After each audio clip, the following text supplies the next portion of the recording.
Hi fans of high quality entertainment. I'm not sure if I've ever done a top 10 list like this, but I thought I would. And this particular list can change. It certainly has in the last few months. And here we go. These are, as of today, my top 10 favorite artists of all time. So that includes rock bands and solo artists. This took a lot of thinking. So there's a lot of artists that I absolutely love that aren't in my top 10. Simon & Garfunkel, Paul Simon, ZZ Top, The Cure, The Smiths, Blue Oyster Cult, The Doors,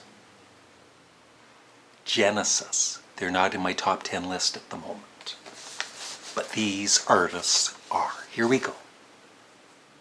Number 10, The Who. I absolutely love The Who, but only when Keith Moon was in the band. After that, I lost all interest in them. But I love a lot of their albums and a lot of their songs. So they are number 10 for me. Number 9, and I'm sure this artist is up a lot further in most lists than mine is. I mean, I love them. What can I say? Led Zeppelin. Although, I much prefer the earlier years of the career from their debut album, number 2, number 3, Zoso, number 4, Physical Graffiti, Presence, I really did love, and In Through the Outdoor, not so much. And also Houses of the Holy, I like it a lot, but I don't love it. Number 8, you may have heard of this band before, the Rolling Stones. I love, absolutely love a lot of their 60s music, and of course a lot of their 70s music, but I lost interest in them, I would say, after maybe Tattoo You, which I really loved a lot. But, you know, I bought further albums by them, which I kind of liked, but I only listened to them a little bit, and then I lost interest in them. So it's mainly for their 60s and 70s music. Number 7, oh my God, this is where these artists I'm absolutely obsessed with. So I play a lot of their albums a lot. Number 7, Captain Beefheart, and of course the Magic Band. Where do I begin? And I will make another video at some point on Captain Beefheart. And the thing with Captain Beefheart is most people, when they first hear his music, they're going to hate it or, you know, just not like it. But the thing is, you have to listen to it more than once to really appreciate it.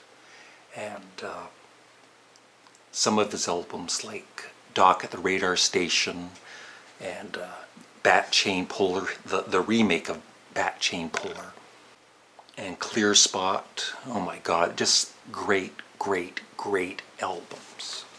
And Trout Mask Replica. Number 6, and by the way, on my ASMR Larry Graves channel, the link should be in the description, I just recently did a unboxing of this Frank Zappa, who is number 6, of this 4 CD Zappa at Carnegie Hall. And it contained, the main reason I bought it was because it contains a almost a 48-minute version of Billy the Mountain. And I know some Frank Zappa fans don't care for the Flo and Eddie era, because Flo and Eddie did a lot of kind of crude humor, but I enjoyed most of it. I thought they were very talented, great singers, and very funny. And on this particular version of Billy the Mountain, there's this one, I think it must go on for like 5 minutes, where just Flo and Eddie are doing this really long spiel, and they're doing it in sync. And it's just insane how you just have to listen to it. It is on Spotify, so just type in Frank Zappa, Cargany Hall, and you will hear it at some point in the song. And I haven't actually listened to the rest of this yet. I just zeroed in on Billy the Mountain, but it's great.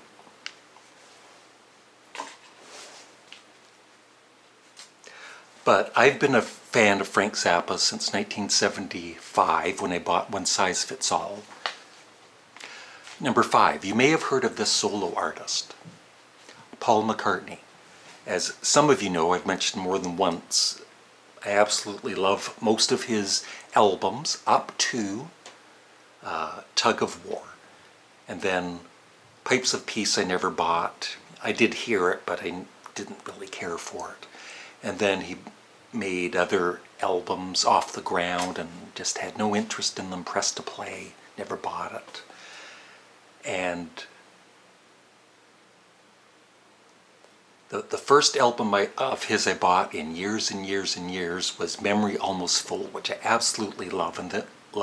And then I bought Flaming Pie, which I absolutely loved. And everything he has done since, I've loved. So he's definitely one of my all-time favorite solo artists. And he wasn't bad in Wings, and that includes Wings, by the way, too. Paul McCartney and Wings. And he wasn't bad in that group, the Beatles, either. He was okay. Now, number 4 is one of the reasons I wanted to do this video, because you don't know how obsessed I've been with this band lately. And it was really hard to decide where to put them on the list, but at the moment, they're at number 4, but they could even go higher. You never know. I have been obsessed, especially with this album. Yes, Relayer. I now consider this, for me, the best progressive rock album of all time. Just for me. You might disagree, that's okay. And I bought this on vinyl when it came out in, I believe it was 1975, and I did like it, but at the same time I just didn't completely get into it. But in the last, I'd say 2-3 months, I've been playing this a lot.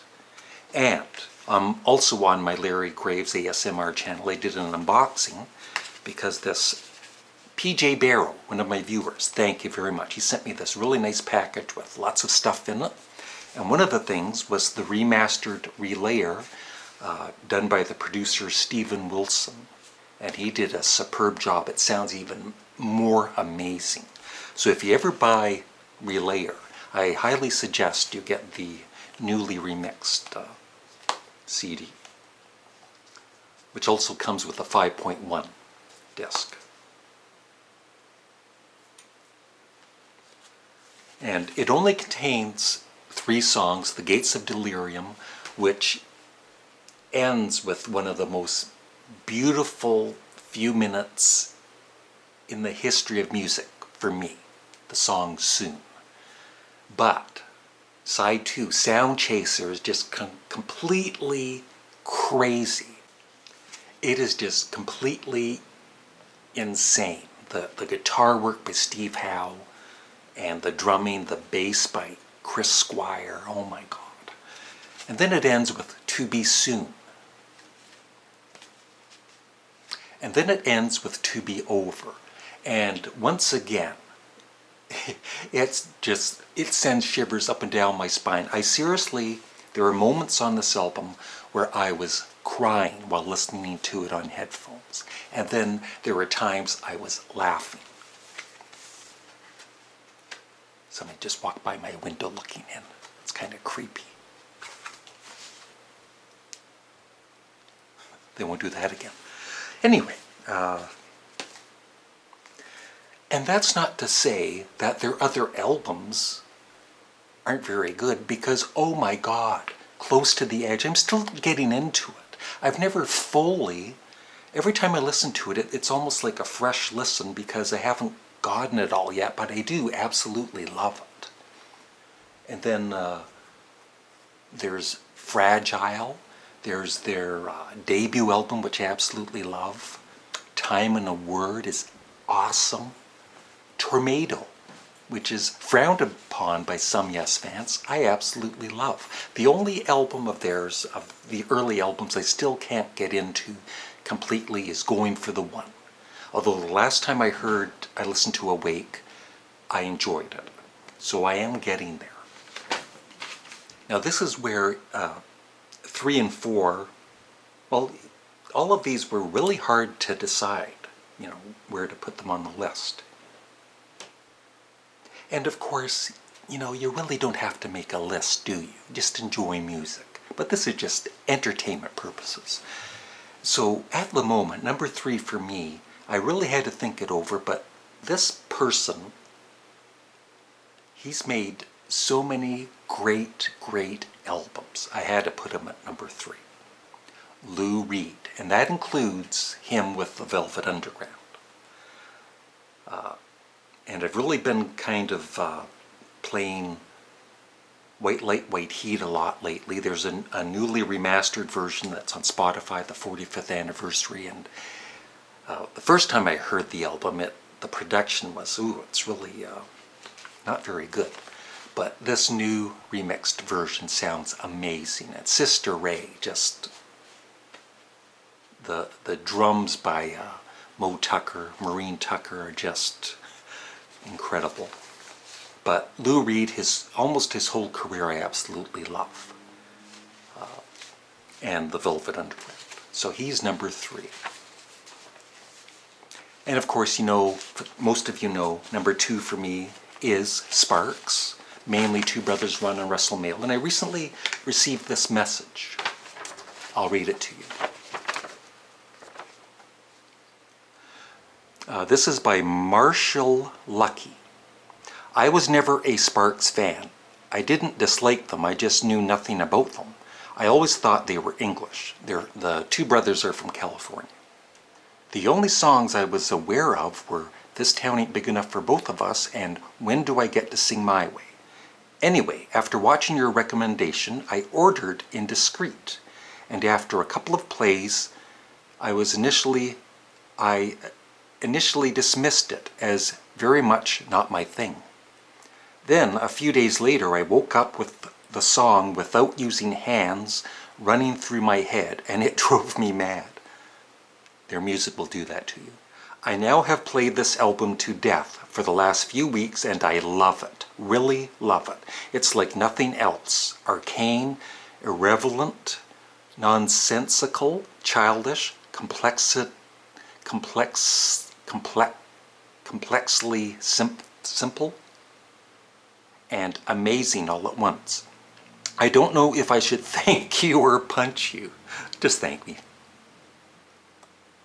But thanks. Which album should I try next? And I did reply to him. I don't know if he got the reply or not, but I suggested a later album, Hello Young Lovers, or for an earlier album, I think I suggested A Woofer in Tweeter's Clothing.